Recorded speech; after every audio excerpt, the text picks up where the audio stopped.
Hey Latchkey kids, are you ready for some killer Santa movies? It's funny because I started to say, are you ready for some Christmas evil? But I thought that would be too corny. Now we all know Silent Night, Deadly Night is well known for all the outrage that it caused when it was released in 1984. However, Christmas Evil, aka Better Watch Out, was released 4 years earlier and didn't receive any of the same outrage, even though it was also about a homicidal Santa Claus. And it wasn't even the only one. In the same year, 1980, there was another killer Santa Claus movie released called To All a Good Night, which also received no fanfare or Won't somebody please think of the children? which also received no protest or outrage. Both Christmas Evil and Silent Night, Deadly Night are about traumatized children who grow up to become homicidal Santa Claus, which is why I paired them together. One of these days I'm going to do a video deep diving and unpacking the psychosexual implications of these movies from a Freudian perspective. However, since it's Christmas, I'm going to keep things light. In Christmas Evil, our protagonist Harry is traumatized by seeing Santa Claus making sexy times with his mother. His brother tells him that that's probably his father dressed up as Santa, but he doesn't believe it and he just goes upstairs to smash the snow globe and proceeds to be crazy for the next 40 years. As a matter of fact, he grows up to be so crazy that he's running around his neighborhood watching children through binoculars and then making notes as to who's a good child and who's a bad child. He literally has two books, the nice book and a naughty book. And I love how the movie drastically changes the music. Like there's this deep, dark, ominous music playing when he's writing in the naughty book. And then all of a sudden it shifts and it's this light, twinkly, holiday, happy music when he's writing in the nice book. He's so obsessed with Christmas that his whole apartment is decked out in Christmas decorations, multiple Santa Claus, all that. And he works in a toy factory. For the most part, he was a harmless kind of weird until he starts to get triggered by his co-workers. They repeatedly bully him, and then the straw that broke the camel's back is when he goes to his brother's house and looks through the window and sees his brother having sexy times with his wife. And this just breaks him because, you know, any type of allusion to sexuality really triggers Harry. But to be fair, Harry, you shouldn't be looking in his window anyways. I mean, stop peeping on people and then maybe you won't be so triggered. One of the things I really liked about this is how multidimensional they made Harry. They didn't make him just your evil psycho killer. Like, he had different sides of him. He tries really hard to do well on his job. He brings toys to a children's hospital, but then he kills people with an axe outside of a church. To be fair, I think those were the people that were supposed to be donating money to the children's hospital, but they ran a fraudulent charity and then pocketed all the money. So they were naughty. But like I was saying, he has a moral compass. It's just really extreme, but it's there. And I really give this actor a lot of credit. I feel like his performance of Harry is right up there with, I'm blanking on the name, but I'll put it in a video, the actor who was the lead, who played the lead in the original Maniac. Without their portrayal, neither movie would work. And I feel like this works because of that actor. Speaking of performances, the award for No Small Roles, Only Small Actors goes to the TV reporter in the fur coat that looked like if you put Prince Geraldo Rivera and Superfly in a blender, you'd get this guy. I mean, he was just, his fur coat was, I can't even. And then the way he was wistfully looking off into the distance as he was reporting the news. Won't these killings stop? He said something to that effect. But I just thought, like, he made the most out of those few lines, and he was very memorable. He made the few lines he had count. He made sure that you remembered him. Or at least I did. And can we talk about Harry's Santa outfit? I feel like this is one of the best Santa outfits I've ever seen.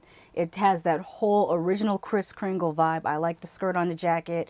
I like the boots. Even the wig and the beard, fake beard that he had looked better than any mall Santa Claus I've ever seen. This, I mean, except for the ones that grow their own real beard out, because I know, I used to go to this kickboxing class, and there was a guy who played Santa in Orlando that was in the same class, but he grew a real, you know, white beard and everything. He even had antlers on his car. Like, he really was living that Santa thing. But like I was saying, the outfit in this was really great. I loved how that Santa outfit looked. One thing that was really weird was the town people, when they went after the Santa, how did they get those torches that quick? This was not like a rural area. This was like maybe, it almost would put you in a frame of mind of one of the boroughs in New York, but not like Brooklyn, more like Queens. Like it looked a little bit like Queens or like Long Island. I don't know whether that's technically a borough or not. Somebody correct me. I don't remember. But it looked like Queens or Long Island type area where it's close to the city but not in the city. And again, where did they get the torches that fast? Now you got me sitting here thinking about the boroughs. Queens, wait, is it Bronx, Manhattan? Harlem is part of Manhattan, right? And then Brooklyn, and then Chinatown is part of Manhattan. I feel I have my New Englander card is taken because a lot of people in New England, we go down to the city, we hang out in the city, and we should know. Like I know different parts of the city. I know going to the Evil, going to Upper West Side, going down to the Meatpacking District. Why do I know the names for all the boroughs? That's really disappointing. I mean, I'm disappointed in myself. But that's a good trivia question. If you know all the boroughs in New York, please put them in the comments below so I can get my mind right. Been in Orlando too long.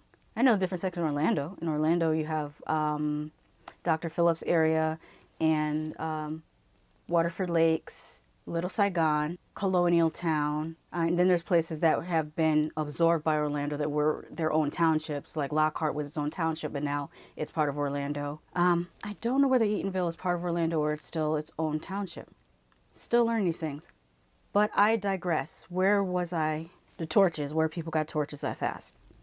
The ending also is very WTF. What's funny is I remember being taken to see this movie at the drive-in theater, but I was really little, like footy pajamas little. So all I remember was, from at that point, all I remembered was the very beginning when Harry sees his mother and Santa. And then I remember the very end with the van. I won't say what happens because I'm not spoiling it, but if you've seen the movie, you know what happens with the van. That's what I remember. So I must have saw the movie, fell asleep in the car, and then woke up just at the ending. Probably from the people with the torches yelling or whatever. I saw this on Shudder. The copy is very clear. It looks like it has been remastered just a little bit, not to the point of being in HD, but it has definitely been restored, and they've reversed the type of deterioration that would normally happen. So I'm sure you can tell I really enjoyed Christmas Evil, aka Better Watch Out. By the way, on Shudder, it's listed as Christmas Evil, and you see the poster art for Christmas Evil, but when you select play on it, it shows the original title card of Better Watch Out, and I thought that was kind of cool. So definitely check it out if you get a chance, and I will be right back to talk about Silent Night, Deadly Night.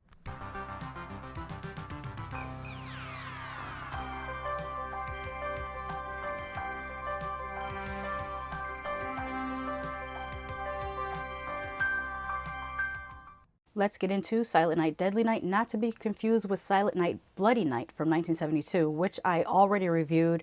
If you want to check that out, you can just look at my YouTube page and go to the playlist, The 12 Days of Christmas. Or I should rename it the 12 Days of Slashmas. I kind of like that better. I'm going to reiterate some points that I said at the beginning of this video, just on the off chance that maybe somebody clicked on this video, fast forwarded through that part, and just wanted to see the review of Silent Night, Deadly Night. So forgive me if I'm repeating myself. Although Silent Night, Deadly Night is not the first Killer Santa movie, it is one of the most controversial Killer Santa movies. From my memory, the first Killer Santa that I ever seen on screen was in 1972's original Tales from the Crypt, the segment All Through the House, which they remade in Tales from the Crypt sometime in the 90s, early 90s, I want to say. They remade that segment All Through the House. And then just recently, and I loved this, this last season of American Horror Story brought the same actress back, and she reprised her role, and it did a scene that was paying homage to the 1972 All Through the House. I thought that was genius. I loved it. I believe the first full-length slasher movie with a killer dressed as Santa was To All a Good Night. That came out in 1980. And then I believe later the same year, Better Watch Out, aka Christmas Evil, came out. So you've got 3 Killer Santas already before we get to Silent Night, Deadly Night. But for some reason in 1984, all the parents decided to go, Oh, won't somebody please think of the children? On us and started protesting, and they actually had this removed early from theaters. Consider also that same year A Nightmare on Elm Street came out.